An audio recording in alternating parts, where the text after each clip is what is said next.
Water Digest. I invite Sri G. Ashok Kumar, Additional Secretary and Mission Director, National Water Mission, to kindly propose the opening address. Over to you, sir. Good afternoon, everybody. Welcome to the 10th Water Tech Talk today. We had been holding this Water Tech Talk since October 2020, and it's been a great success. A lot of intellectual discussions have taken place here, and a lot of quality discussions have taken place here. We had earlier also senior professors from various colleges coming. We had Dr. Vishnu Kumar here from the NIH, from IAEA talking last time on isotope application in water resources. We had Dr. Ashwagosha Ganju, Director of SASC, speaking earlier. Dr. Nupur Bahadur, Fellow of the Water Treatment Technology R&D Division of Delhi. Dr. Indra Shekhar Sen, Assistant Professor, Department of Earth Science, IT Kanpur. And also people from the industry side, Mr. Pinto from the India National Water Company, Israel. So we had Dr. Rajiv Sinhaji from IIT Kanpur and Dr. Pradeep from the IIT Chennai, Mr. Osjan Ekenjan from the IVL Swedish. So we have had a mix of people from the industry side as well as from the academic side, talk on exclusively on the water technology issues. Today also we have Dr. Deepak Kashyap, Professor of Civil Engineering IIT. In fact, he founded the Civil Engineering Department there and continued to teach there till and then he has taken a break on that. So he is from the IIT Kanpur, passed out in 1974 with his master's in hydraulics and water resources, and had been a very senior person in dealing with water. He had been interested with evaluating the performance of CWCs and NIS R&D departments. His research interests include groundwater modeling, planning, management, simulation, optimization, etc. He'll be going to talking to us on advancement of groundwater management practices in India. It's a very interesting topic because groundwater is a big elephant in the room. Not people have understood it, and probably we have been misusing it. And Catch the Rain campaign, which is the thing in campaign which is going on well in the country, launched by Honorable Prime Minister on March 22nd. It is the Jal Shakti Abhiyan Catch the Rain campaign. Also, is trying to address the groundwater issues because we found that the groundwater was getting depleted very fast, and many places are running very summer. But we have a lot of floods and overwater flowing all over the place when there's a severe rain. So, which means that and we also felt that the groundwater table has gone very drastically in many places, which requires of tankers. And not only that, many places have gone barren because of the extraction of groundwater. So groundwater is very important. Is very important. That's what we're going to focus on the Catch the Rain campaign. When PM said that catch the rain where it falls, when it falls. Basically, it is intended to ensure that the groundwater is replenished. More we draw from the underground water, groundwater goes down unless we keep on replenishing it. That is the need of the hour, and the campaign is also very relevant today, and hence the topic of thoughts on advancement of groundwater management practice in India is very relevant. We are one country where we extract more water than groundwater than US, China, and Mexico put together. Almost 55% of the groundwater extraction in the world is done in our country. We also use a lot of energy resources for pumping out the water, whether using the form of diesel or as well as electricity. So there is a very important need to address this groundwater issue, whether it is the issue related to water, or whether it is strategic important related to energy management, where more and more energy is being consumed for, whether it is the issue related to the type of agriculture pattern which we should handle. All these things are there. So this is a very interesting thought, because we also have to model it, because modeling is also very important. And I'm sure Dr. Kashyap would be talking about all these things in his speech. Dr. Kashyap, this is a very niche audience we have. We have people, actually a totally academic audience, where we look for people from institutions like IITs and theory and other places where water is taught as serious subject.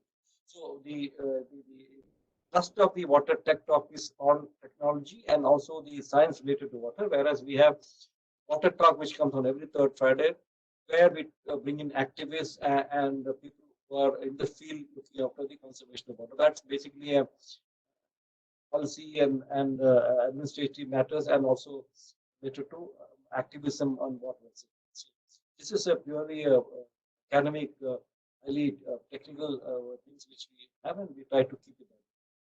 Welcome you for the talk, and you have 1 hour, 1.5 hours to speak on, and then there will be a question and answer session, and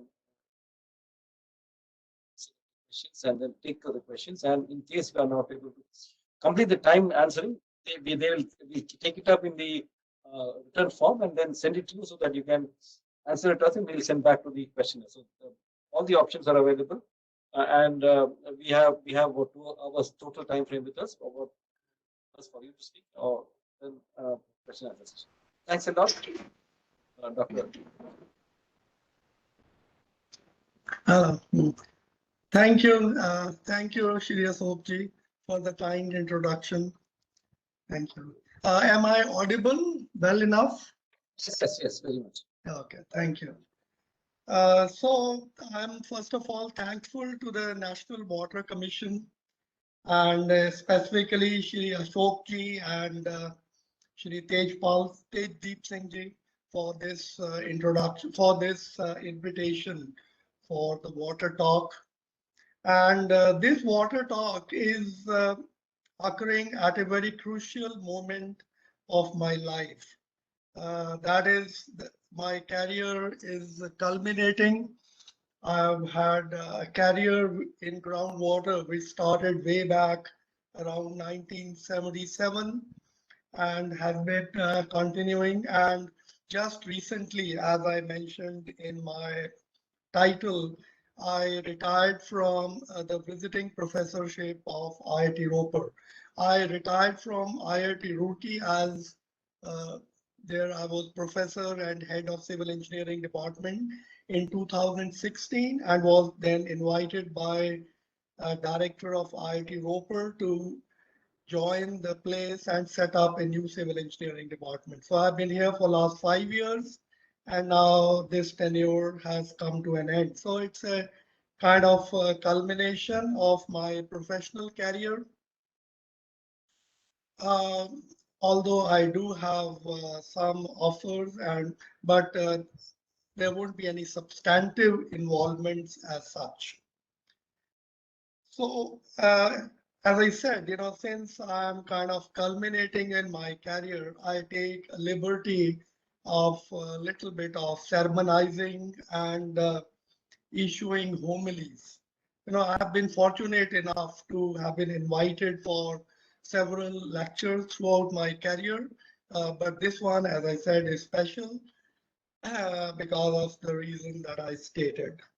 So if I recall back, my involvement with groundwater, and specifically groundwater modeling, started in late 70s, around 1977-8, when under the guidance of stalwarts in the area, Professor Satish Chandra, I was inducted into groundwater modeling.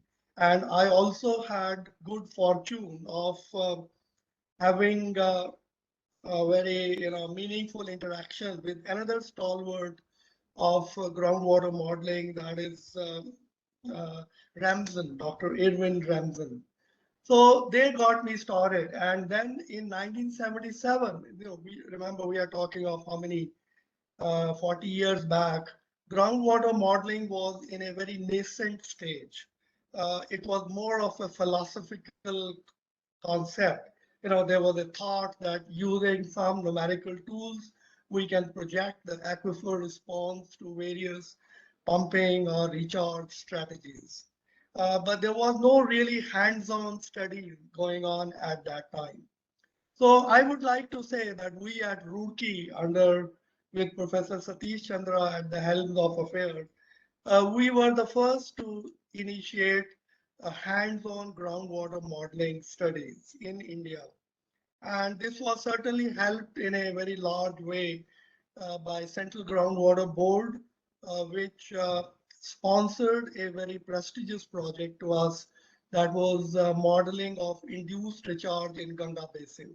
And simultaneously, we also got several projects from the UP Groundwater Department. So that got us started. And we really was in hands-on mode very early in my career. And then, at that time, ModFlow was not there. In fact, it came much, much later. So we wrote our own codes, which do practically everything and maybe a little more what ModFlow does. But the catch was our codes were very, very user unfriendly. They could be used only by a handful, few of us who wrote those codes. So although now I use ModFlow as well, but I still keep reverting back to my own codes. I feel more at home with my codes rather than ModFlow. So this is the brief, summary of the career of mine in groundwater. And then I had another good opportunity of serving the Groundwater Estimation Committee, the GC committee, which set up the norms for groundwater planning in India and considered to be almost Bible. So with this now, I just share my presentation.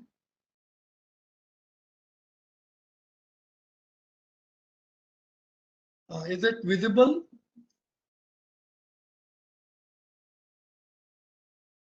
No, sir. Is it visible, please? Hello? No, sir. Okay. Not yet. Not yet. Okay, just a moment. Share. Okay. Just a moment. Yeah, actually, at here in our institute, we use Google Meet, so I'm more comfortable.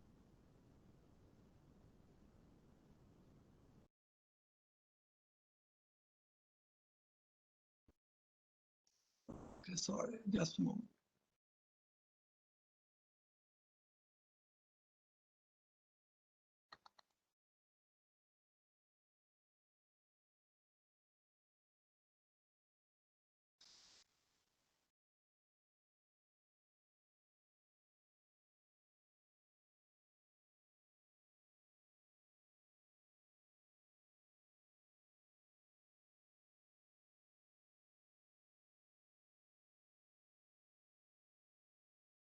Yeah, right. So thanks for the patience. Is it visible now?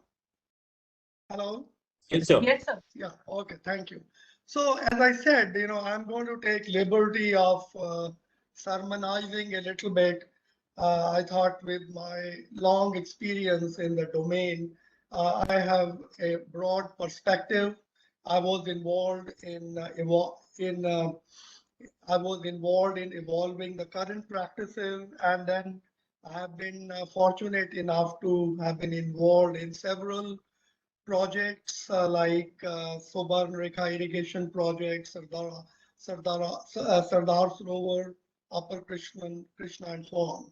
So, I'm going to project today some thoughts on how the practices of groundwater planning and management in India can move on. We already have quite robust practices which are serving the purpose very well.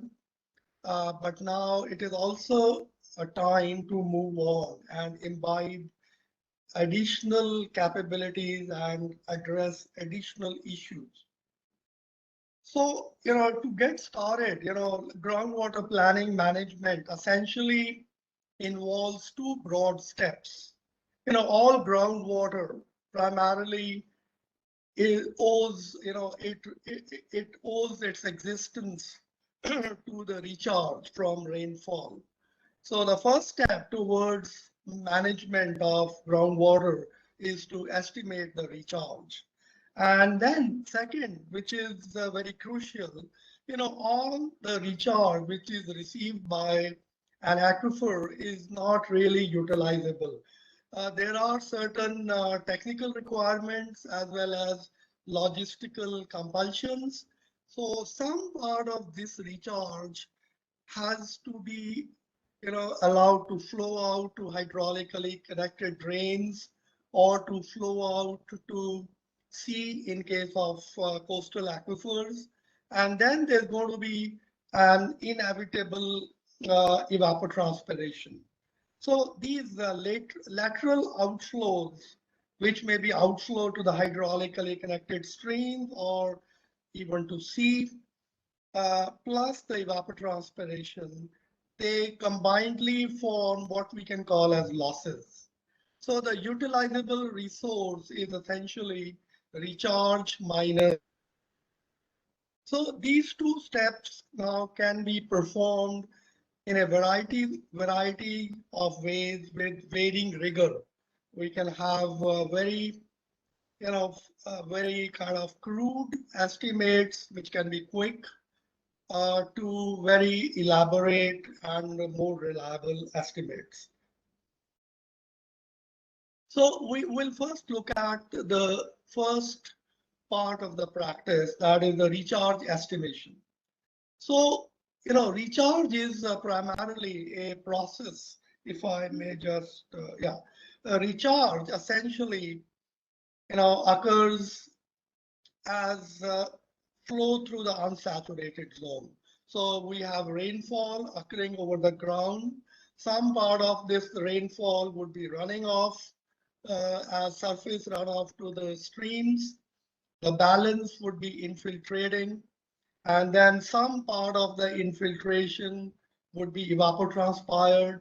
Some part may be used up in building up the soil moisture deficit in the unsat zone, and the balance goes as recharge to the water table, which ultimately provides the resource. A fraction of recharge is deemed to be resource. So recharge process is actually, it is governed by the flow through unsaturated zone. So the most direct way of estimating the recharge would be to model the flow through unsaturated zone, or what we can call as modeling of unsaturated flow.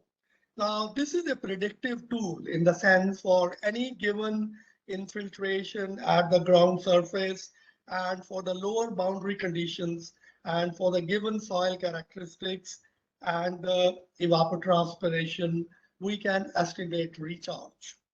Now we have a very robust differential equation governing flow through unsat zone known as Richards equation, whose solution can provide estimate of recharge. Now the second method, which is a kind of indirect or implicit method, is really to look at the signatures of the recharge on the water table. So that is primarily what is called as a water balance of the saturated zone. So if I again go to the next picture over here, see this recharge is received over here, over the water table. And this zone below the water table is the saturated zone. So instead of following the mechanism, the real mechanism which leads to recharge, we look at what the recharge does to the water table, or the impact of recharge on the water table, which would be visible as signatures. Like there may be a rise of water table, and consequently there may be an increased lateral outflow or decreased lateral inflows. So we look at the signatures of the recharge on the water table. And this essentially is accomplished by performing the water balance over a historical period. That means previous periods whose data are available to us. So there is a marked difference between the estimates obtained by the two approaches, whereas the first approach can give us estimate of recharge corresponding to any given forcing function, which is infiltration at the top. The second approach basically gives us the recharge as it occurred during the historical years, right? And from there, we can draw up some broad conclusion about the recharge characteristic of that particular basin. So our Indian practice or the GEC practice is actually the second, the historical water balance of saturated zone. That means we look at how the water table rises as a consequence of recharge during the monsoon period. So we already talked about this modeling of flow through unsaturated zone. So we have a plant which is evapotranspiring, and then the balance goes as recharge to the water table. Now we have a well-known equation for this zone. But there are certain inherent difficulties in solving Richard's equation, primarily the nonlinearity. The Richard's equation is highly nonlinear, so the algorithms are far more demanding. And secondly, more importantly, in our context, the data requirements. This modeling requires characteristics of the soil in the unsat zone, in the unsaturated zone, the variability of hydraulic conductivity and the head with the soil moisture. Now, in our practice so far, we have not started monitoring the parameters of this unsaturated zone. So due to this reason, this approach remains largely unutilized at the practice level in India, though at some project level, some specific projects, including a few that were done by us, this approach also has been used. So the second is the water balance approach. So if we consider the saturated zone, again, if I go back to this diagram, all this zone, all this aquifer below the water table, that can be termed as saturated zone because there all the pore space in the soil is filled up with water. So if we conceptually show this to be the saturated zone, then there are several inflows into the saturated zone and several outflows. So we write a very basic equation of hydraulics. That means all the inflows minus all the outflows is equal to the change of storage. So this is known as continuity equation, and it is invoked with different levels of rigor, right from being an algebraic equation as it is here to a differential equation, right? So now the first two terms are on the left hand side where my cursor is moving right now. These two represent the inflows.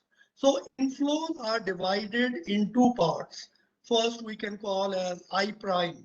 So I prime are the inflows, all inflows into the saturated zone other than rainfall recharge, right? And the second term here represents the rainfall recharge. It is expressed as a fraction generally called recharge coefficient multiplied by the precipitation occurring over the ground surface. So this I prime plus alpha times P is the total inflow, and this is the total outflow. Now, this, one component of inflow is already there, alpha times P. Other components included in I prime can be, return flow from irrigation, artificial recharge, influent seepage, and so on. All right. And similarly, the outflow, the primary component of outflow is groundwater withdrawal, but there could be some outflow in the form of evapotranspiration from saturated zone. Now, most of the evapotranspiration, especially from agricultural plants, takes place from the unsaturated zone. But the deep seat, the tall trees whose roots go way below the water table, they would be evapotranspiring from the saturated zone also. So that evapotranspiration plus the pumpage plus other components of outflow, for example, effluent seepage, they would all be included in this term outflow. And on the right hand side, I'm writing the change of storage. So if we apply this equation over a monsoon period, then there is certain rise of water table and multiplied by areal extent of the basin or the reckoning area multiplied by the specific yield. So this is the change of storage. So the practice in India is to estimate all components of inflow other than rainfall recharge, that means I prime, and the outflow, and the average rise of water table during a rainy season. All these are computed using historical data of water table elevation at the beginning of a rainy season, at the end of a rainy season, and the pumping and other hydrological activities which go on during that rainy season under reckoning. So the general approach is that, as I said, we estimate everything other than alpha times P. So I prime O delta H. A is known, that is the area, and SY is known, maybe from pumping tests or other field tests. So we estimate alpha. So alpha and precipitation during that period, rainfall during that period is also known. The average rainfall can be obtained by, say, Thiessen's polygons over the study area. So we estimate alpha. So alpha is what? This is the fraction of rainfall which is going as recharge to the water table. So this is a very useful fraction and generally called as rainfall recharge coefficient, or sometimes for the sake of brevity, it is also called just recharge coefficient. So this is assumed to be a basin parameter, right? We presume that for a given basin, alpha as obtained from this water balance equation is a stationary parameter. Stationary parameter essentially means it remains time invariant. Although, see, just to get the perspective right, we would have obtained alpha over historical years, let us say last 5-10 years. So we can presume that this alpha is going to be valid under the coming years, in the coming year. Although, as we shall see, so far, this assumption has been working well, but now with the changing climate, this becomes a huge catch.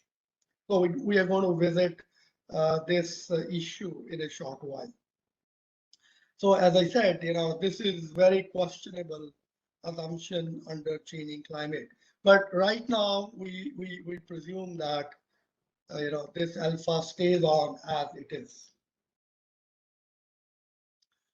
Right. So now the next question is, how do we estimate the utilizable part of, if I go back, yeah.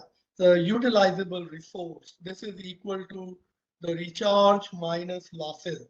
Losses are logistical requirement and also technical requirements. Like for example, we have to let some storage, groundwater storage flow into river as base flow. So that is necessary for the health of rivers in the lean flow period when there is no surface runoff. And similarly, in coastal aquifers, we have to let some water flow out to the sea for restricting the seawater intrusion. Right. So now the question is, how do we determine this utilizable resource or what we can call as a utilizable part of the recharge, which can be considered as resource, groundwater resource. So here again, there are two approaches with quite varying rigor. The first approach is rather subjective with the baseline rigor. We presume that this recharge, this resource, groundwater resource, is some fraction multiplied by recharge, and this theta is less than 1. So it could be say 60% or 70% or 80%, right? We keep it less than the recharge because we have to let some water flow out to sea or to rivers, and then there is some inevitable evapotranspiration. So this approach is part of Indian practice. It is serving well with some hydrological and hydrogeological judgment and based upon past data and past applications of GEC norms, a fair enough value to theta can be assigned.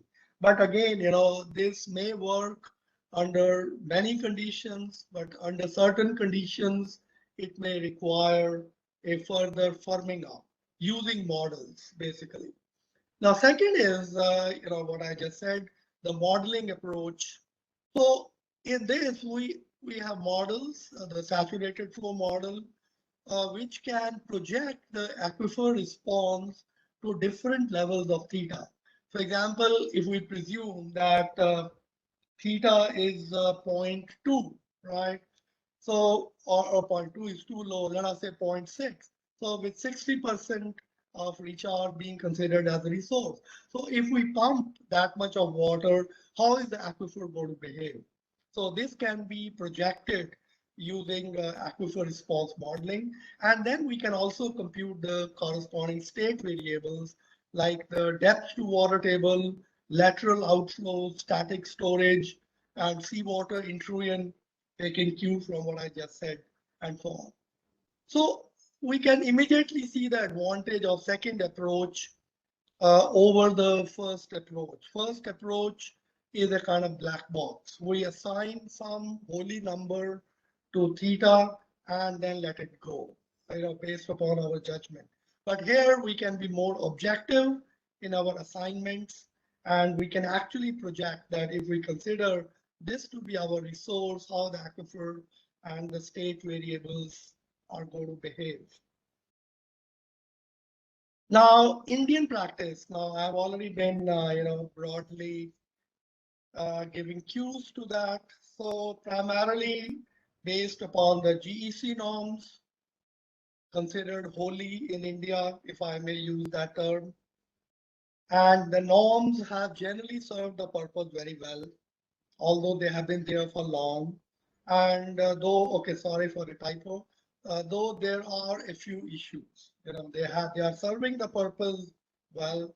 There are some issues, and in fact, some of those issues I'm going to raise today, and also I'm going to suggest how the GEC norms can be enhanced to accommodate the issues that I'm talking of. Now, here again in Indian practice, modeling has been imbibed in the practice. Now, our Central Groundwater Board and also the state groundwater departments, almost all of them have modeling cells. But those modeling studies are generally, by and large, conducted in a standalone mode.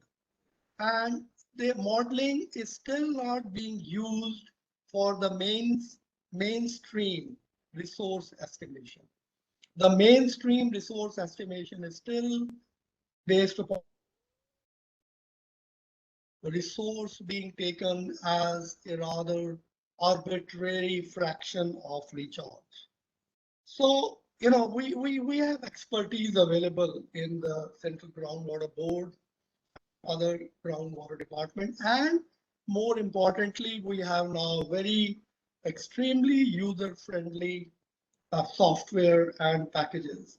I would here just raise a caution.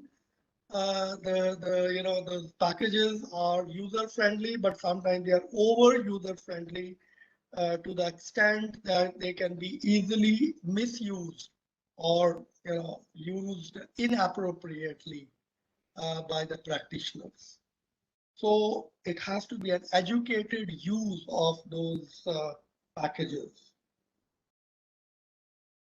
Right. So I'm going to still talk of the Indian practice. So the water balance, approach that we have talked essentially gives us the historical recharge coefficient, and it is fairly science-based. The recharge estimation is fairly science-based. The continuity equation is essentially the law of conservation of mass. But the catch is this subjective stipulation of this development factor or utilization factor. Now here again, a lot of thought has been given. Now theta is kept less than 1. That means we presume that only a part of the recharge is the resource.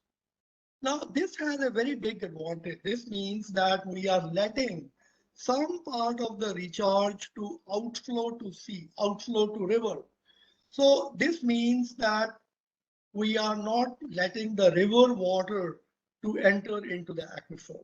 And this is a huge measure for groundwater protection, quality protection, because river water is invariably of poorer quality than the groundwater. In fact, unfortunately, in India, groundwater remains only the good quality water for drinking and other purposes. So it is very essential that we protect it.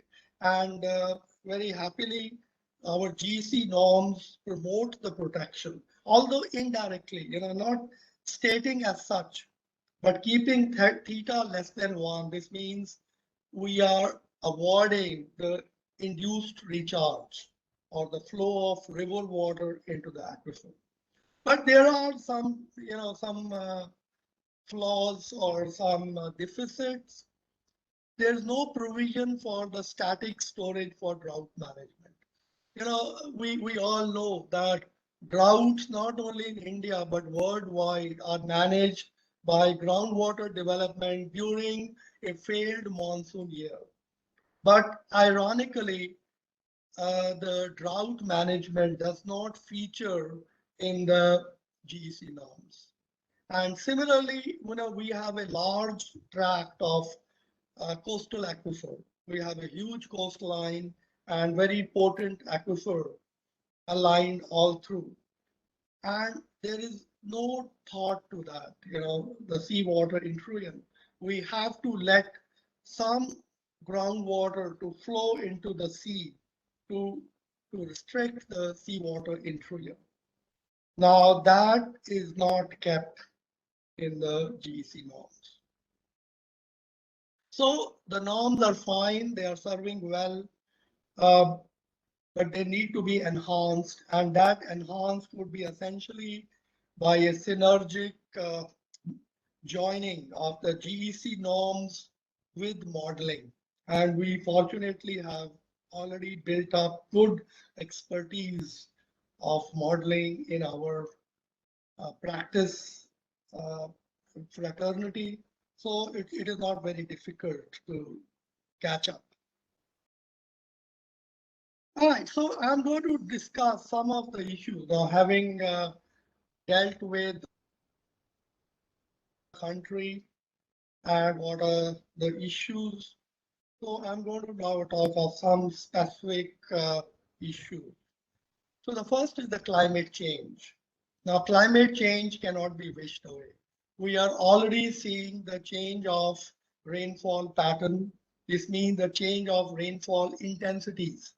Now, we all know that groundwater recharge is dependent not only upon the total monsoon rainfall, but it is very, very closely dependent upon the time distribution of the total rainfall during the monsoon period. That means the rainfall intensities.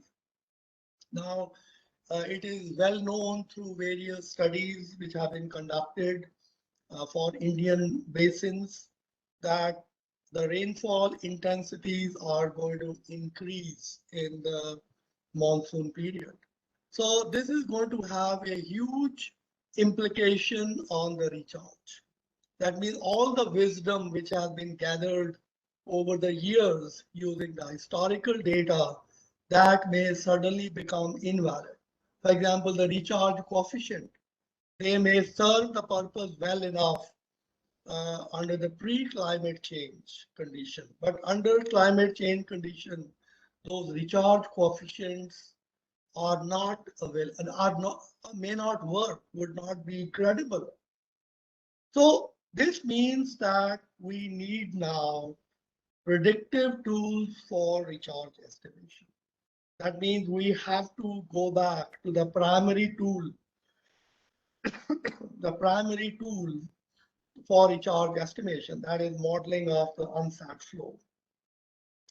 Now we have, like, we have good packages and software for saturated flow, or what we call as groundwater flow modeling.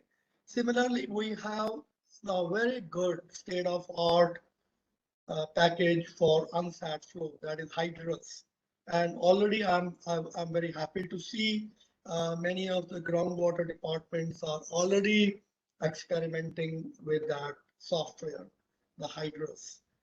But to implement that, we have to start collecting the soil data also. See, so far all our groundwater exploration has been oriented towards the saturated zone.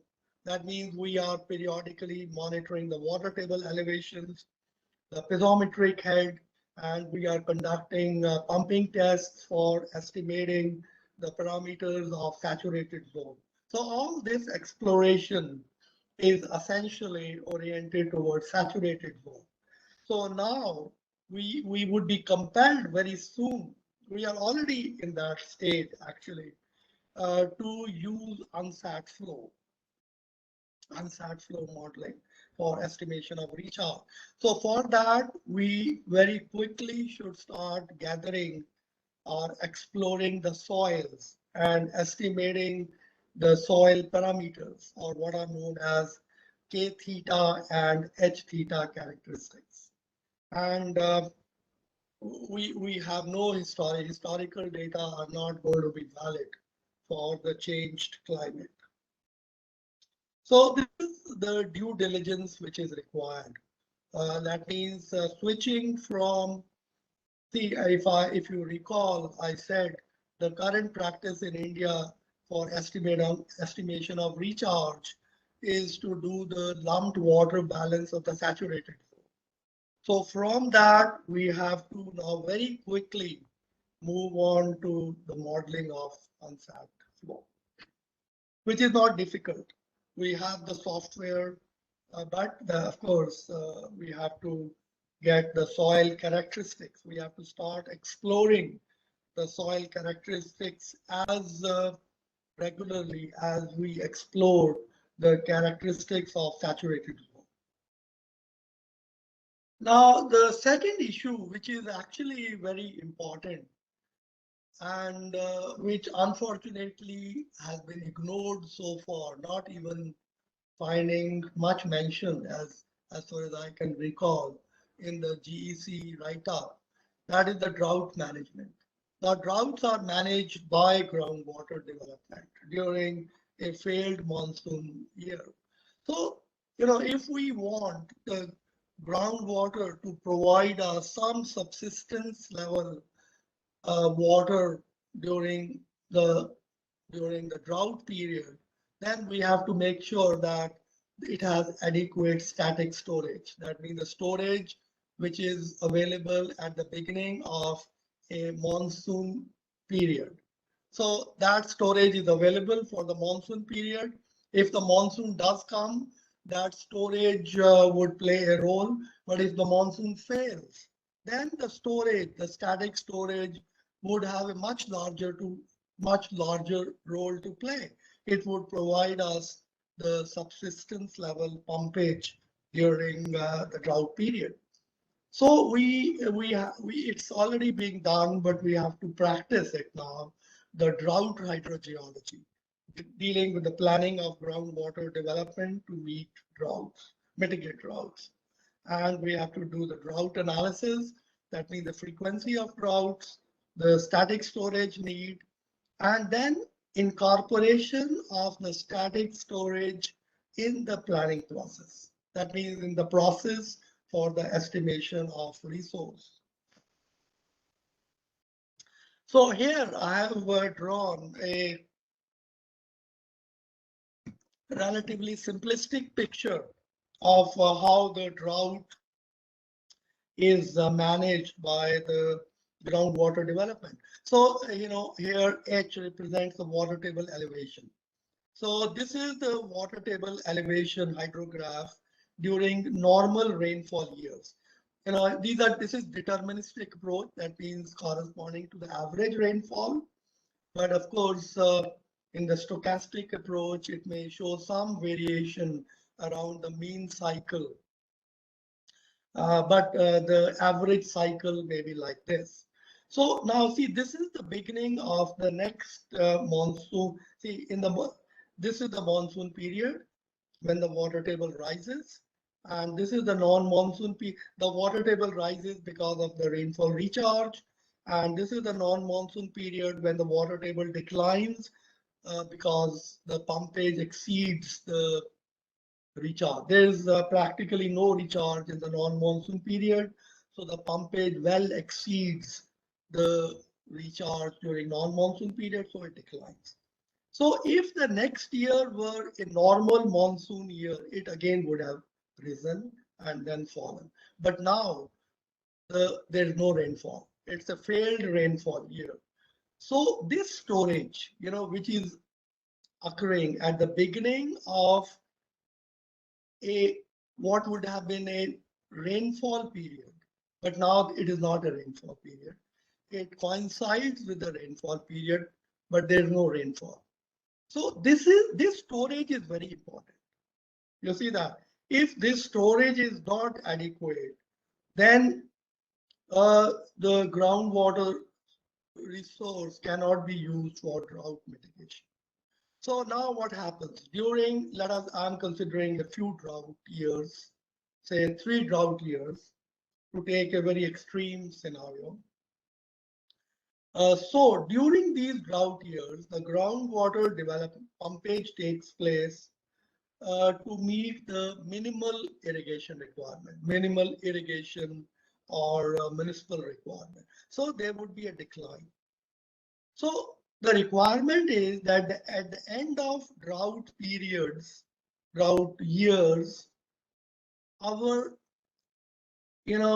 we still should have some storage, leftover static storage, which is required for accommodating the screen of the well. For the wells to function, the screen of the well as well as the drawdown in the well, that has to be accommodated within this differential elevation.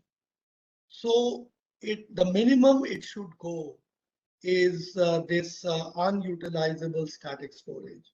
So what does it mean? That means we must design or plan our static storage that the static storage, the residual static storage available at the end of drought years is adequate for well functionality. So this means that this static storage is very important. It's an important state variable, and which can be computed using the aquifer response model or the saturated flow model, which I talked of. So now let us say after this unfortunate, say, drought, a set of drought years, 3 years, we have normal years, normal monsoon year. So the water table would start rising. This is how it would rise. And after some number of years, like here, 1, 2, 3, 4 years in this case, it reaches back the pre-drought state. Now, this also is very important. We must so plan our static storage that such that the normalcy is restored before the onset of the next drought, right? Because see, it would be very awkward if the next drought starts here itself. For example, at this point where I'm placing my cursor, this is the beginning of the monsoon year, monsoon part of the year. All right, let us say there's no monsoon rainfall here. So what will happen? What will happen? Okay, sorry. If yeah, here, if for example, if the monsoon fails, then it would start declining, and now it would very quickly use up all the static storage, and the wells will become dysfunctional. That means the groundwater can no longer be used for drought mitigation. So we have to so plan that this period for the restoration of normalcy is shorter than the expected interval between two droughts. Now, the expected interval between the two droughts can be estimated by doing frequency analysis of the droughts. So this is the broad planning policy. Now, so what this basically means is we have to plan for adequate static storage. And in terms of resource assessment, it means leaving out some part of the resource unutilized for management of possible drought. See, it is like an insurance. We spend money for insurance, which helps if there is a calamity. If there is no calamity, it can be considered as an unutilized resource, but that is essential. So if we need an insurance against drought, then we have to let some fraction of the resource unutilized during normal monsoon years. This is the policy point, which can be quantified through groundwater modeling, as I shall show subsequently. So model assimilation, model assisted planning for drought mitigation. So we have to check the drought preparedness corresponding to the prevailing pumping pattern. So we do the model assisted projection of post-drought saturated thickness for a trial value of theta. And if I may go back, I'm talking of this depth, the post-drought depth of saturated thickness. This is the lower impervious layer, and this is the water table elevation at the completion of the drought period. So if this is adequate, that means we are already prepared for drought mitigation. But if there is a deficit in D, then we have to moderate the value of theta. Theta, remember, is the fraction of rainfall which is to be utilized, which is to be considered as a resource.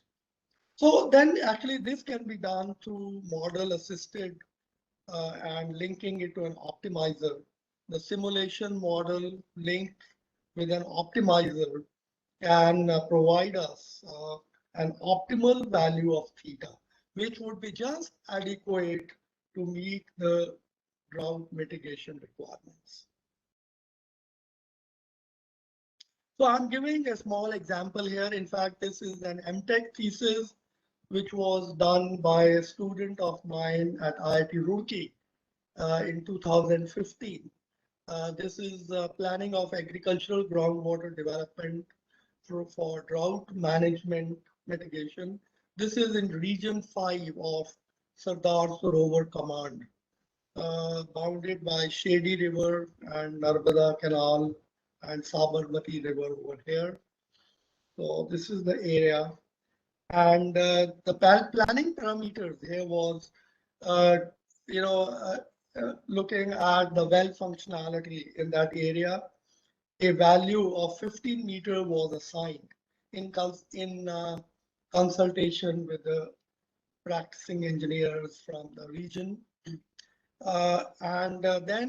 This is the stipulation that we want to arrive at such a groundwater development pattern which leads to a post-drought saturated thickness of 15 meters, right? And then in that area, the major use of groundwater is for irrigation, agriculture. So we considered only agricultural groundwater development. And groundwater pumpage is linked to the cropping pattern and the irrigation demands of the crop areas. So then, checking the drought preparedness for the existing cropping pattern, first of all. Existing cropping pattern. So this is the existing cropping pattern. Of course, this was obtained some few years back, several years back. So the idea was to illustrate the procedure rather than addressing the on-ground problem, because the full data were not available.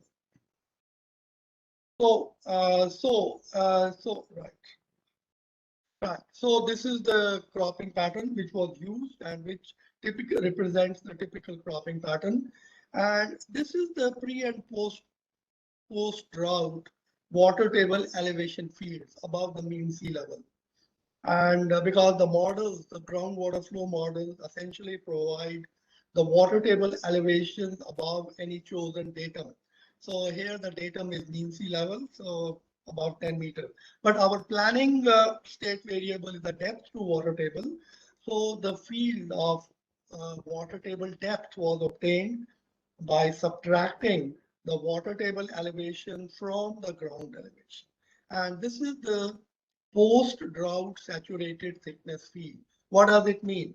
That means if we go for this cropping pattern and provide all the irrigation requirements of this cropping pattern through groundwater development, then the water table elevation is going to stabilize at these levels and at this depth. So this is the post-drought saturated thickness. And here, the minimum saturated thickness, which is actually coming somewhere here in small areas, is 12 meters, which is less than 50 meters. We, right in the beginning, stipulated that we require a saturated thickness of 15 meters for the mitigation of drought in that area. So this means that theta, remember, theta has to be moderated. And in this specific case, theta is relatable to the crop areas. That means the cropping pattern has to be modified. So the cropping pattern was optimized. The cropping pattern was optimized so that the minimum saturated thickness at the end of the drought period increases from 12 meters to 15 meters, right? So this is the optimal cropping pattern. And in the next slide, I'm presenting the depth to water table. No, sorry, the saturated thickness. So the minimum saturated thickness, as was expected, does come out to be 15 meters. So this way, we can, moderate our pumpage through the moderation of the cropping pattern so that the water table elevation at the end of drought period is adequate, is still adequate for wells to function, right? So that is that cropping pattern. All right, so, so this now, can be very easily incorporated in the GEC norms. All we have to do is, we can assign some value to theta. Maybe in the drought prone area, we assign a little lower value than what we may normally stipulate. And then using the model of that area, groundwater flow model, we determine this D, the saturated thickness, for a trial value of theta. And if this D is found to be okay, let us say in the first trial itself, in that illustration, if we had found D to be 15 meters or more than 15 meters, then whatever theta we are suggesting is fine. But if it is found to be less than the required D, then theta has to be reduced. And again, we do our model runs and compute the value of D. So iteratively, we can arrive at such value of theta, which gives us the required D. Or this can be actually, as was done in this illustration, which I just showed, it can be done by linking the flow model with an optimizer.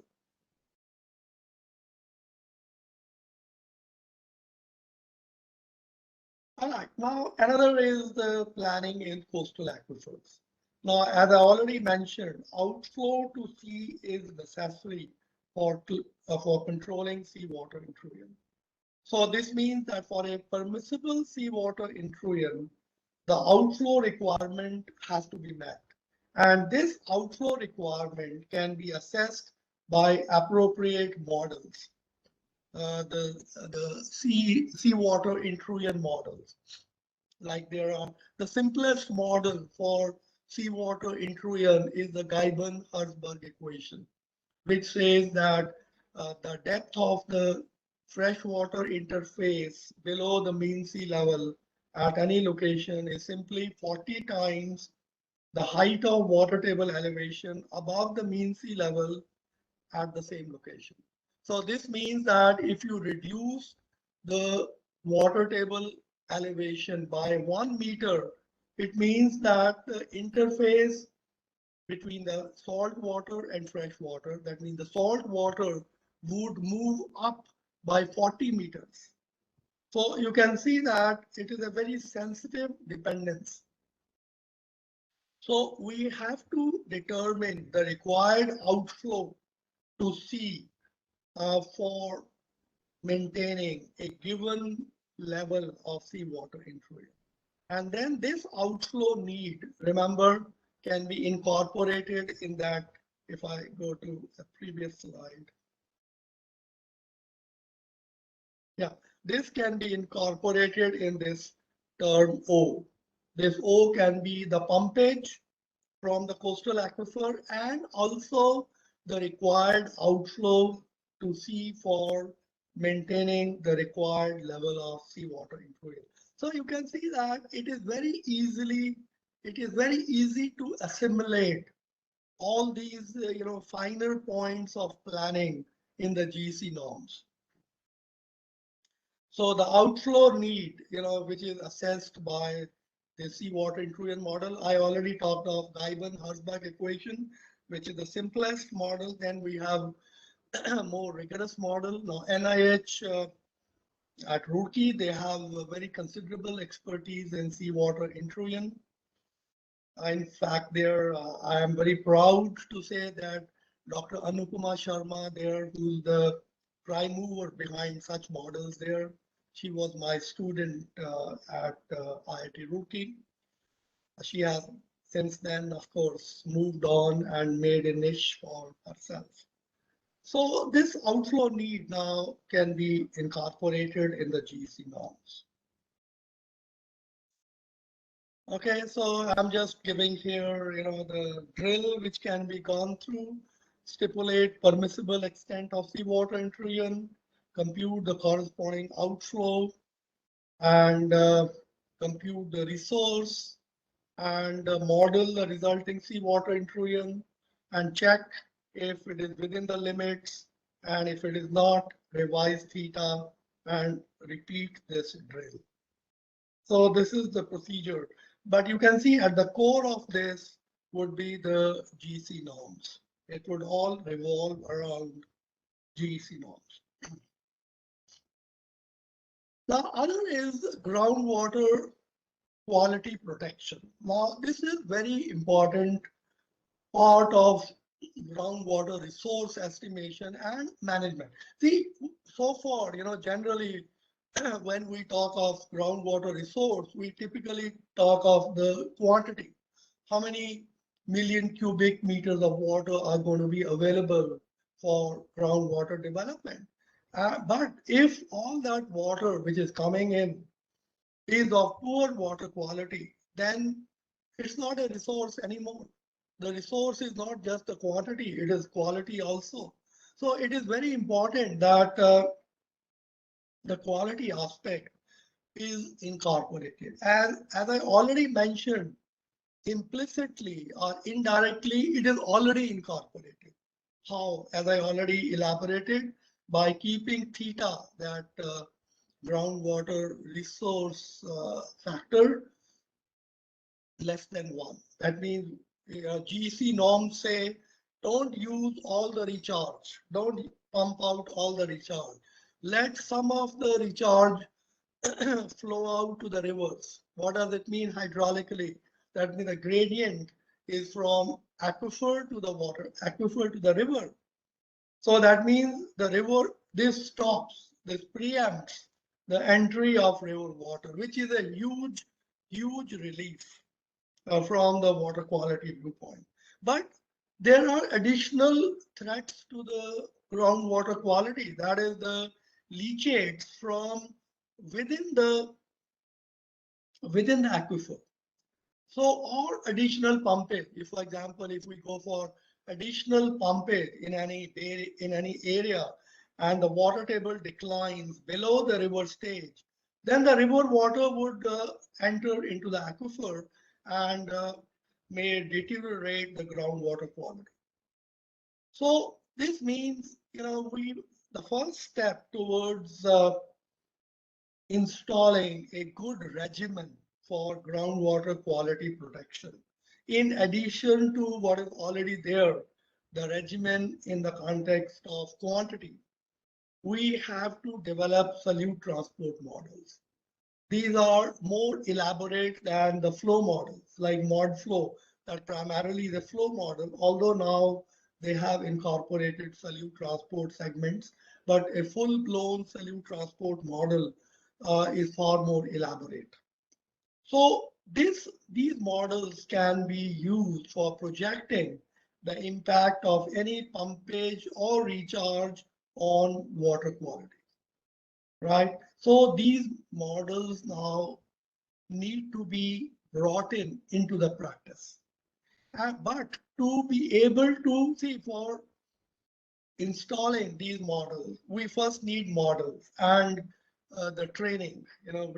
We have already intellectually very advanced people in the domains of Central Groundwater Board and even state groundwater departments, but that has to be further strengthened. More and equally importantly, we need data. See, as I said, our data monitoring is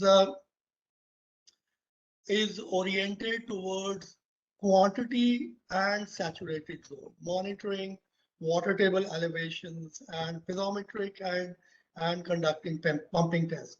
But in addition to that, now I think our departments have also to start monitoring water quality parameters.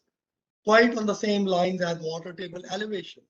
So in fact, the same monitoring points can be used for monitoring the water quality. And this has to be done on the routine basis. That means periodically, say every month or 4 times a year, or every month, or pre-monsoon or post-monsoon, depending upon the requirements of that particular area.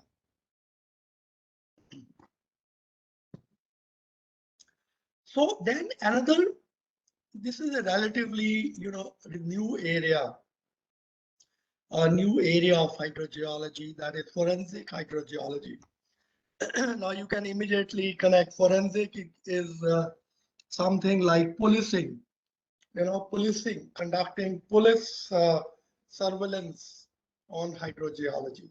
That means keeping a track on what is going on in the aquifers. Now, we have very stringent regulations for the disposal of leachate from industry or municipal or irrigation systems into the groundwater. But unfortunately, those norms are not always adhered to. There are many camouflaged or clandestine disposal of pollutants into the groundwater system. Now, using the tools of forensic hydrogeology, we can identify such hidden or camouflaged pollution sources and take suitable action. Some industry, for example, on paper, they may be declaring that they are treating their effluents and only the treated effluents are being disposed of into the groundwater, but their treatment may not be of the required level. They may be saving money on treatment. So this would have signatures on the concentration of the water table elevation, of the groundwater in the unconfined aquifer. So now in last several years, we have got several models which permit such forensic numeric action. This is a numerical policing or computer policing.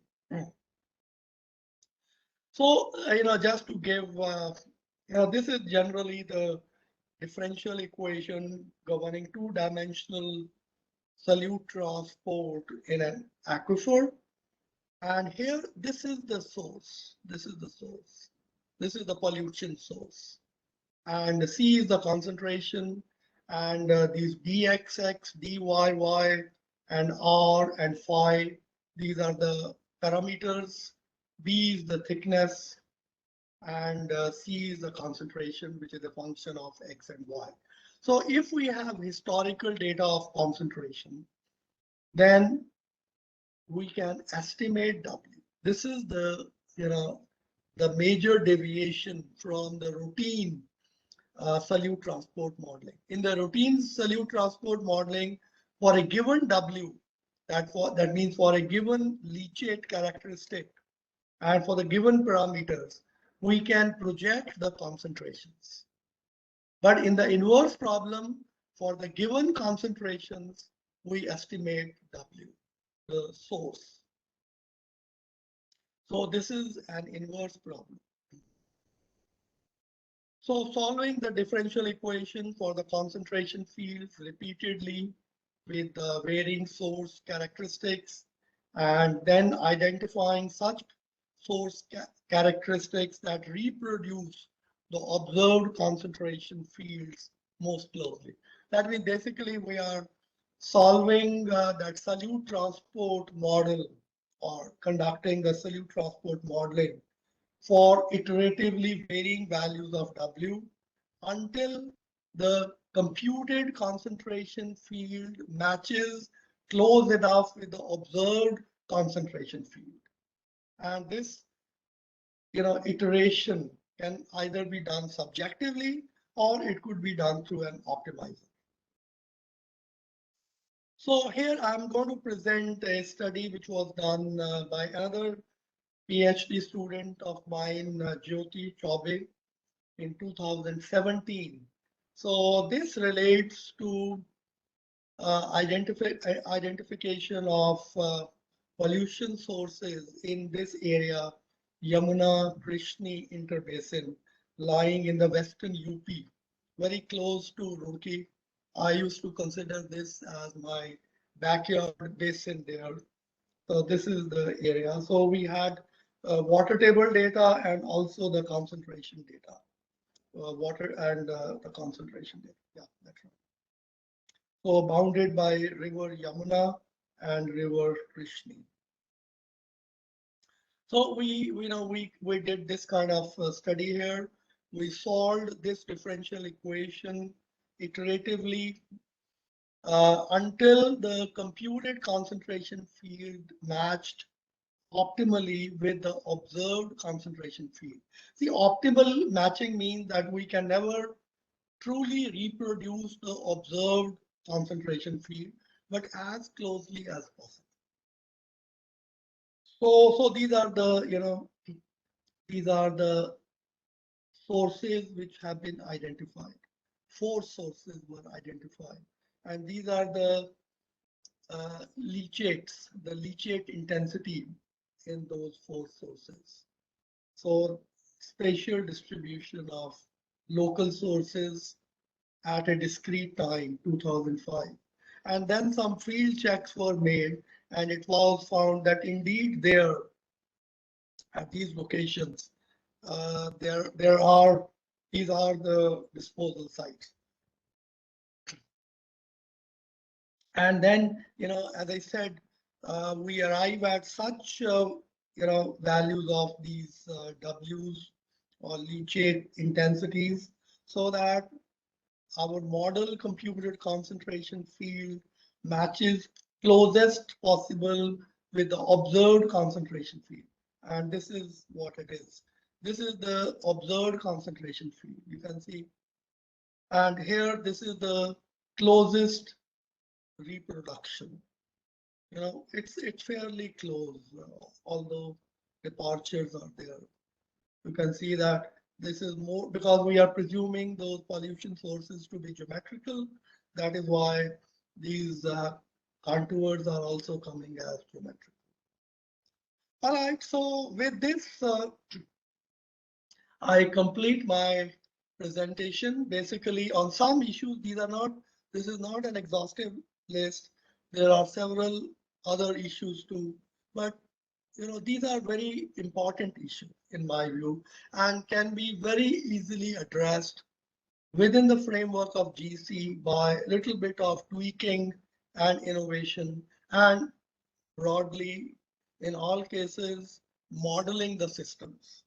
Now, models, see, when I started, models used to be rather mysterious, and people thought that it's some kind of intellectual, one group of people even thought that it is some kind of intellectual fraud being played by academicians.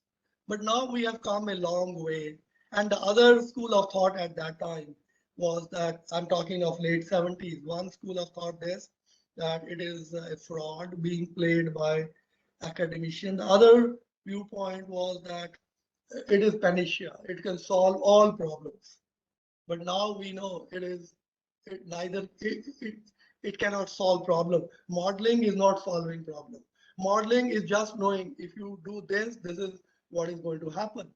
So it can evaluate our interventions. With the help of models, we can evaluate the intervention. And it is certainly not a fraud being played by the intellectual. We have come a long way since the era I'm talking of late 70s. Now we have a much more clear understanding of models and much better access to the models. So it is time that these are included in the practice of planning and resource estimation and management. All right, so with this, I come to the end of my talk. I thank you all for your time and patient listening. Thank you.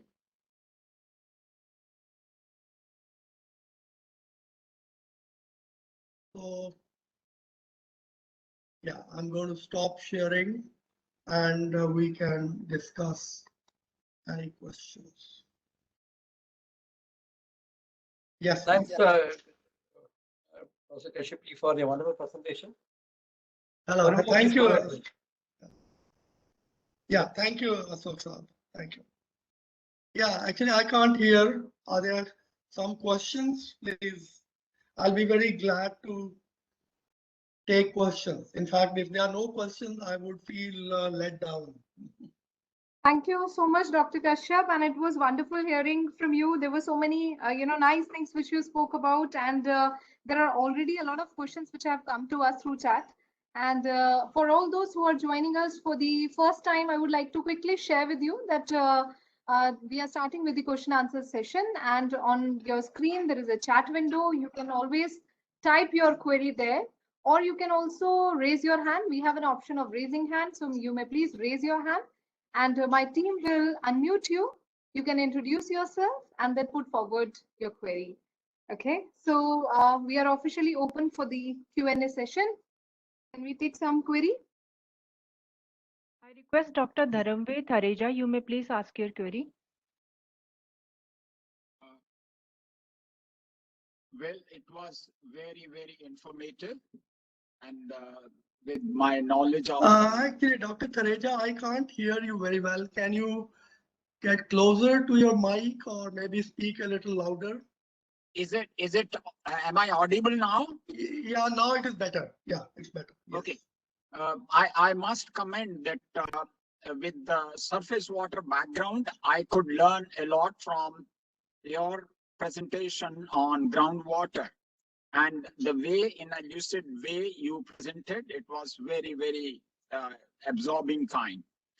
I keep thinking that you said that concern about the climate change. Isn't Yes. it now we have reasonably, may not be as long as rainfall data, but we have a reasonable data on climate change and its impact on the groundwater too. Should we not be able to come to some reasonable conclusions and concerns? Yes, yes, right. Very, very nice question, Dr. Reja, and thanks for your compliments. Always good to have educated listeners. Right.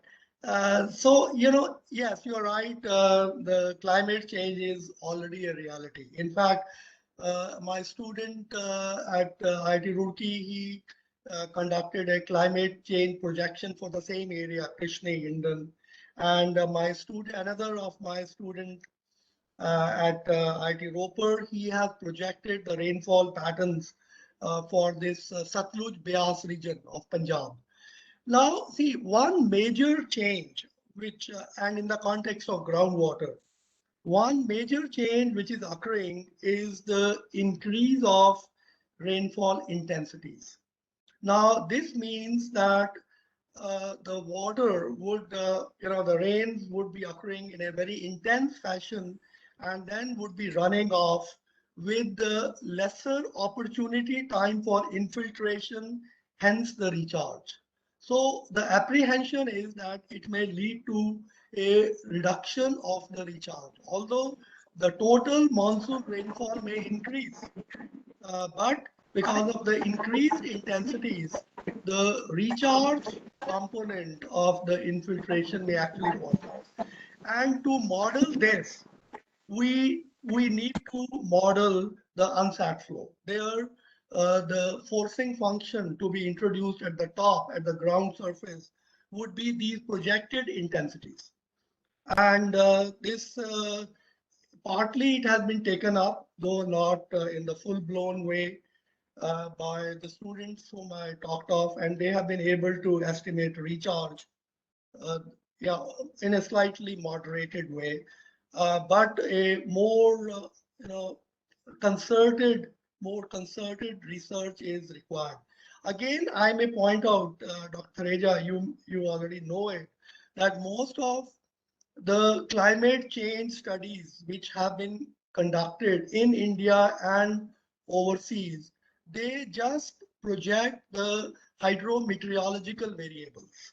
That means the rainfall, temperature, minimum temperature, maximum temperature, and just stop there. In fact, when I started, I couldn't find any study on the impact of climate change on groundwater. So groundwater is affected by through, the change of rainfall pattern.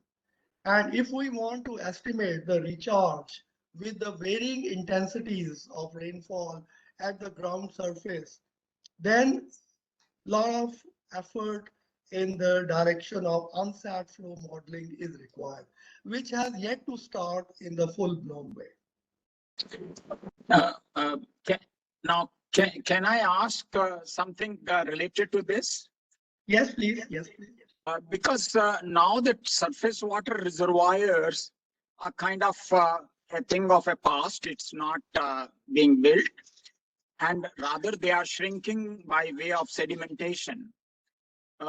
And then we have to rely more and more in times to come on the groundwater resource. Exactly. Do you see there is some kind of an interconnectivity between the aquifers and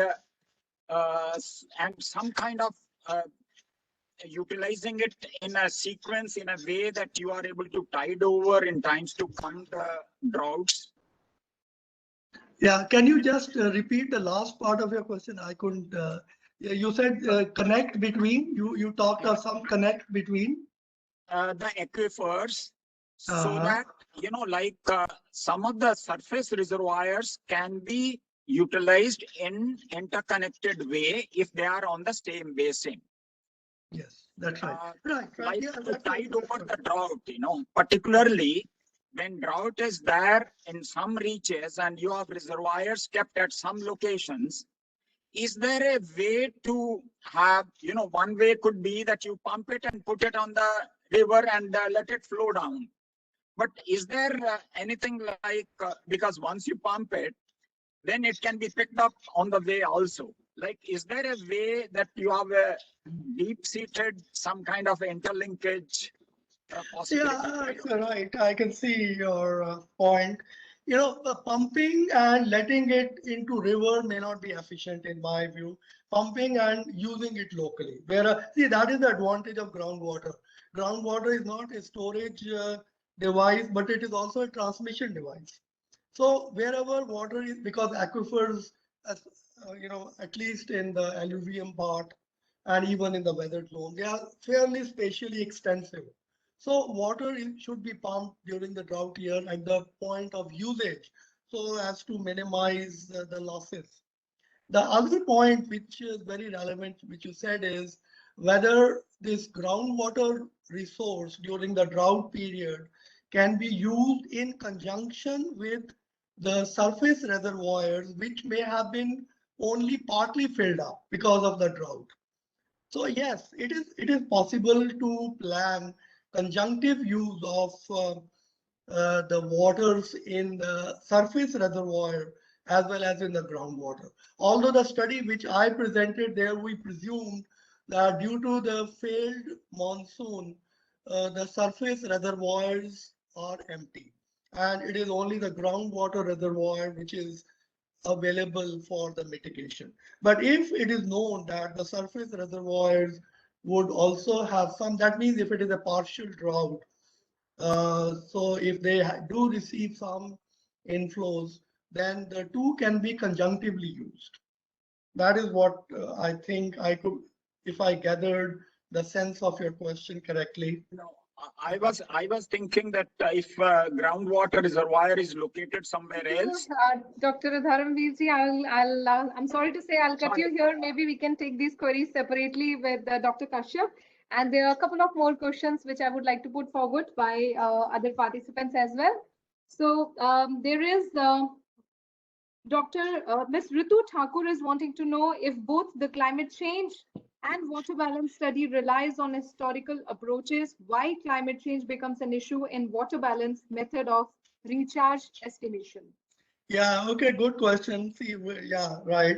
We even for climate projection, we do use some historical data of rainfall, but that is primarily just to validate the models of rainfall projection. But just to get set the perspective right, while doing the lump water balance of the saturated zone aimed at estimating recharge, we take the historical water table elevations, which have been affected by the historical recharge. And historical recharge pattern may be markedly different from the recharge pattern under changed climate. So the parameters or the recharge figures that we get from the water balance of historical period would apply only to historical period. If there is no climate change, then we can presume that the traits of those historical periods are stationary on an average sense, and it can be used for projection.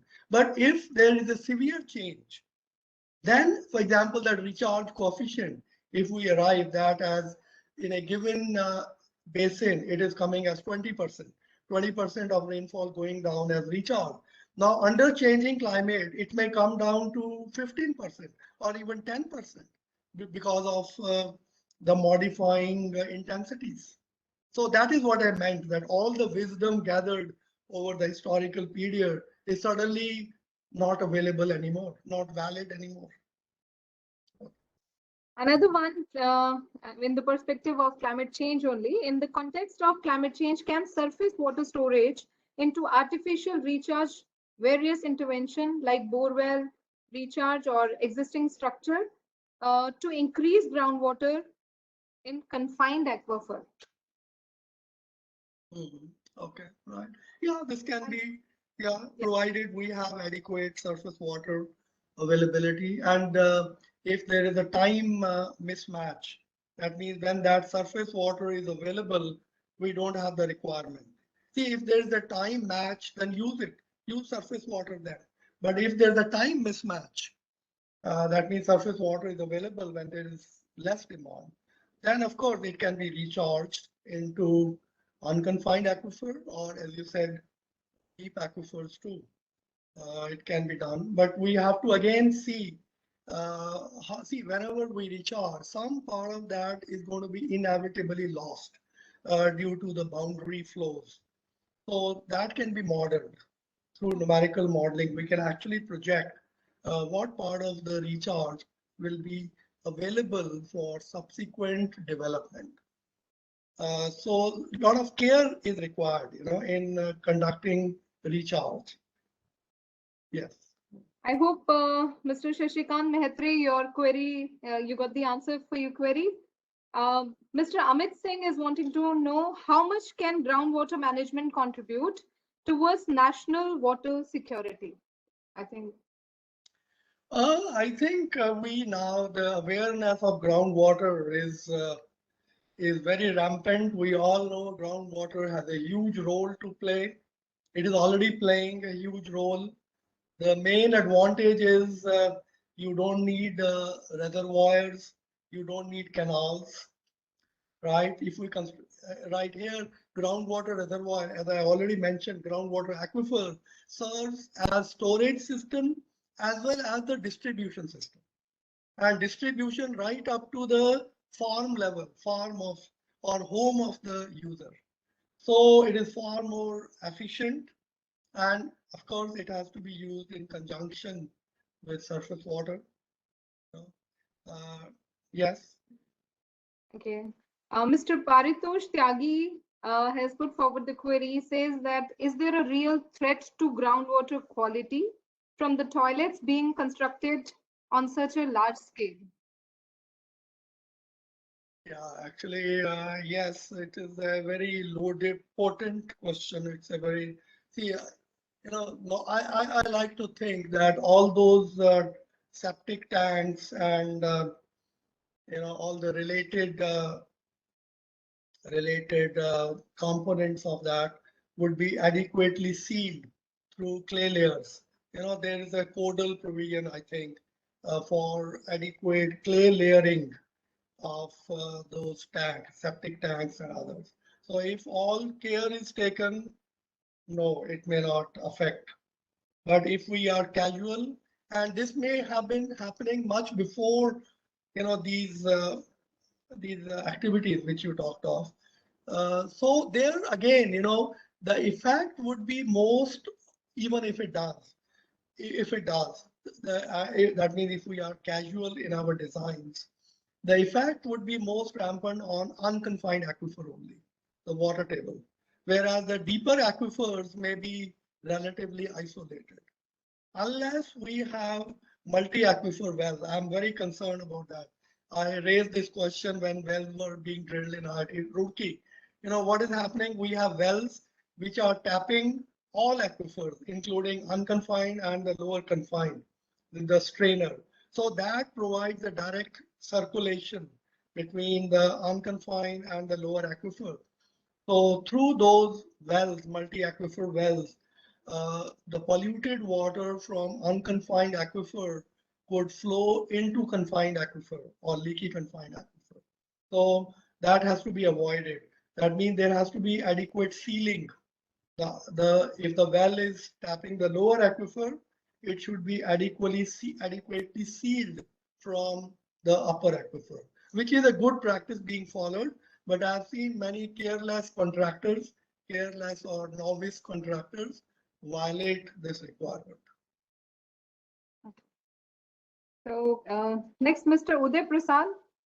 He is interested to know, sir, if these water management, groundwater management practices can help in improving drinking water quality as well. Yeah, it would. Like, for example, yes, very, okay. Like, see, we are letting theta be less than 1, remember? So this means we are allowing for some losses. But it is quite possible that all these losses may go in evapotranspiration itself, and nothing may be left for outflow into the river. So under those conditions, it is possible that even if theta is less than 1, there may be some inflow of river water into the aquifer, which may be detrimental to the drinking water quality. So yes, if we go for these practices where we objectively determine through a simulation model the value of theta, and also go for that camouflaged modeling, which I talked of, the forensic. These would go a very, very long way in improving the quality for drinking as well as irrigation. Mr. Alan Jensen wants to know that do we apply GIS in estimating recharge? Yes. We estimate the no, okay, GIS. Okay. Yeah, GIS. Okay, right. I actually confused it with the GEC.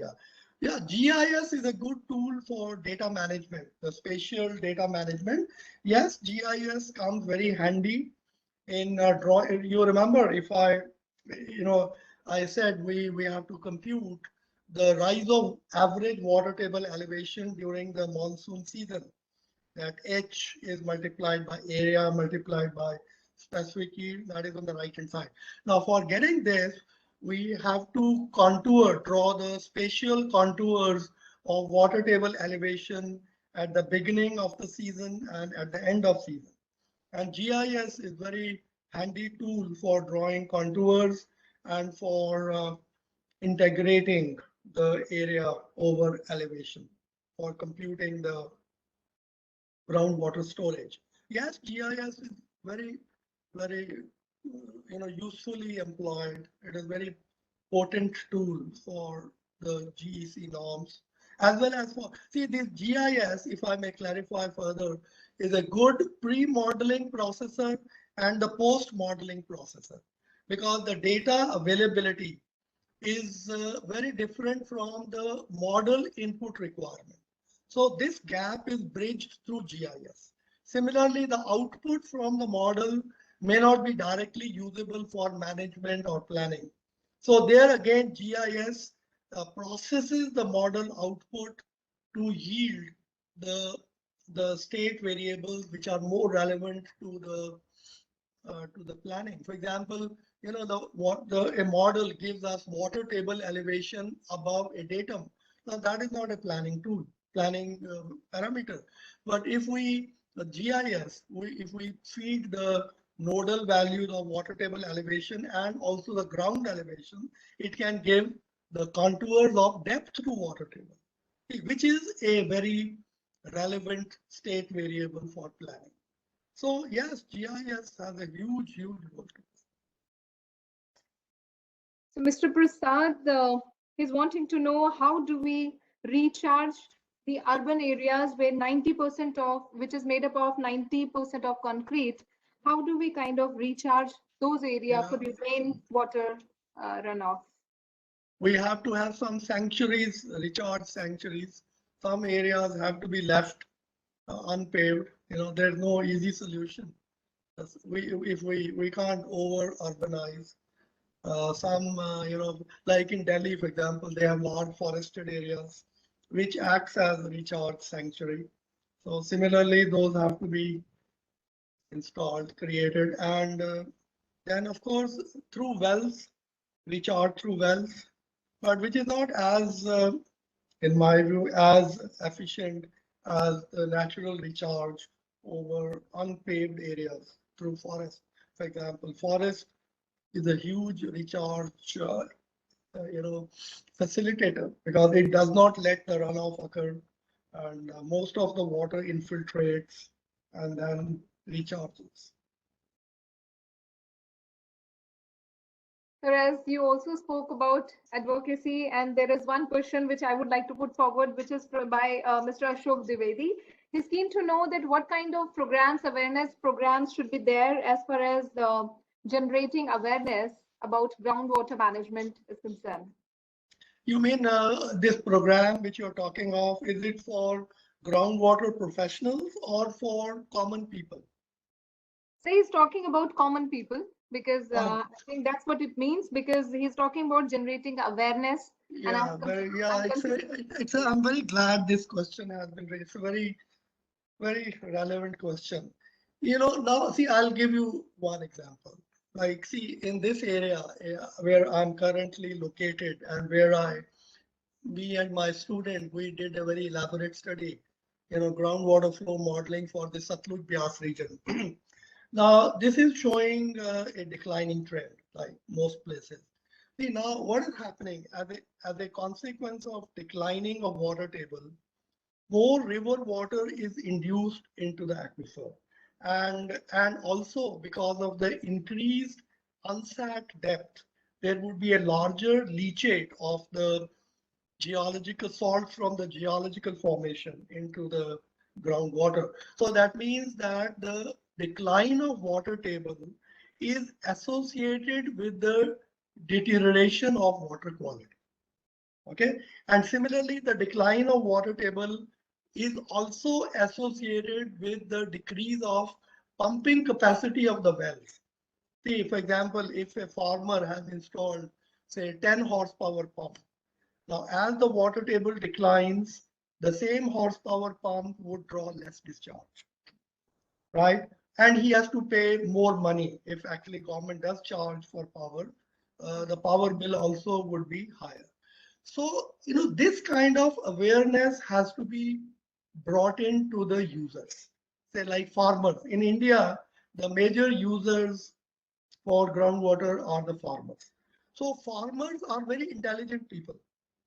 Like in Punjab, especially everywhere in Punjab, I'm talking of, what we have found that many farmers already know it. They may not know all the intricate processes and all, but they know that if they overdo their pumping, go for excessive pumpage, they are going to be sufferers in terms of their wells going dry and pumps being inefficient, and also the water quality deteriorating. So this awareness has to come in, right? And it is not very difficult to imbibe. In fact, we had a project with MIT, joint project with Massachusetts Institute of Technology, one of the leading institutes globally, and IIT Ropar, where we thought of linking the game theory with the flow modeling. Now, game theory is exactly this quantification of human psychology. Individual farmers think, one farmer may think, okay, I can pump more, but then not only he suffers, but also the people around him suffer. So game theory means that how much allowance he is going to make for others. This is a game that every person plays with others, and there is a quantification of that. It's a very well developed mathematical theory, which actually is very relevant for this kind of problems. So to answer, I am into this, so that's why I went to a little bit of elaboration. So to come back, yes, awareness among farmers that if they control their pumping, it is to their advantage. If they go for excessive pumpage, they are going to be sufferers. See, for the time being, okay, they may be able to irrigate more, but then in the next year, the crop yields are going to fall down because of the worsened water quality. So this kind of education, some farmers are already, they know it, but those who are not so knowledgeable, this kind of awareness is required. Yes, sir. And I'm sure, sir, there must be a lot of programs which are already ongoing from government side where this awareness and basically considering that there should be a stronger governance structure when we talk about water issues exist. So many such programs are already being run. Yeah, right. So the psyche of the, such programs have to address the psyche of the farmers. Yes, That in spite of free power, they should still not pump excessively. That's the thing. right, sir.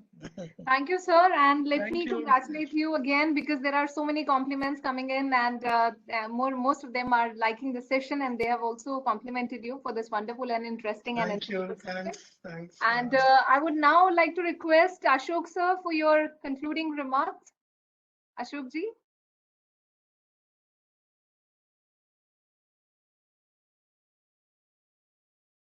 I can't hear. Is he online?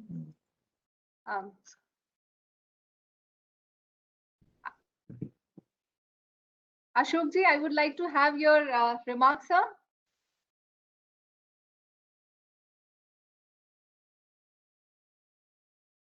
Okay, I think maybe some network issues. We are not able to unmute him. So no problem. I think we'll move ahead. And I now invite Mr. Sunil Kumar Arora, Advisor, National Water Mission, for his thank you note, as we are already approaching 5 o'clock and the Q&A ends here. And there are many more queries. And for all those whom we could not, your query, if we couldn't take here, you'll get all the replies on the website of National Water Mission. And I now request Mr. Sunil Kumar to kindly propose the thank you address.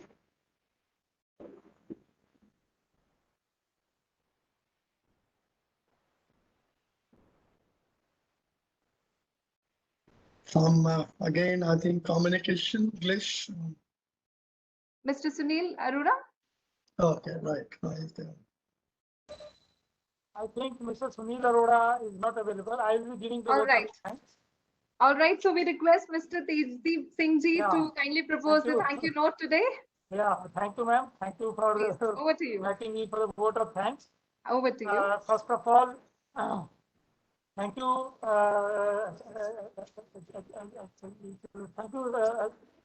Thank you, Kashyap sir, for giving such an insight in the resource estimation. But before that, I must thank you, MD sir, MD Ashok Kumar, for conceiving such a wonderful idea of water tech talk, in which the professors and teachers of your caliber can interact with the technocrats. Thanks sir for giving such a insight on resource estimation, which we are doing. As a scientist of Central Groundwater Board, I am doing from last 34 years, every second year and every third year, based on the GEC norms. Only I can know how complex these calculations are. So you have informed us, you have presented the calculations in such a manner that many confusions which we were having from last so many years are cleared now. Although we are using the Indian practice of GSC norms, the Indian practice, and the resource estimation, the importance of resource estimation can only be understood that on the basis of this resource estimation, we declare any district water stress or not. So all the government programs are based on these resource estimation only. On the basis of these resource estimation, we declared OE blocks, OE districts, overexploited districts, etc. One thing which you told during your deliberation is a forensic hydrogeology tool, which is an excellent idea because the camouflage polluted source which we when we go for the field works, it is very difficult. So there are many irresponsible people who are putting their effluent into the dry wells, which are in place polluting the groundwater resources. So once again, thank you very much, sir, for giving the insight on Thank the, you. on Thank the you, modeling and the it is your initiative. Kind participation. We have known for long, and this I thanks Water Digest team also for providing us a platform for giving the Water Tech Talk. And in last, I thanks the team NWM for facilitating us in for performing the Water Tech Talks and all the participants. Thank you very much for all the participants. Back to you, madam. Thank you, Tejdeep Singh ji, and for all those who have joined us today through this platform as well as through social media handles. We are really glad that we could be a part of this wonderful initiative of National Water Mission. This is we started almost a year ago. This is the 10th Water Tech Talk, which was started along with Water Talk. So we are very happy that such initiatives are ongoing during pandemic, especially when we still have limitation of meeting and seeing each other physically. So we look forward to having all of you again with us on next Friday when we'll be hosting the Water Talk. Till then, please take care, and thank you so much, Dr. Kashyap, for joining us today for this Water Tech Talk. Thank you. Thank you so much, everyone. Thank you. Thank you.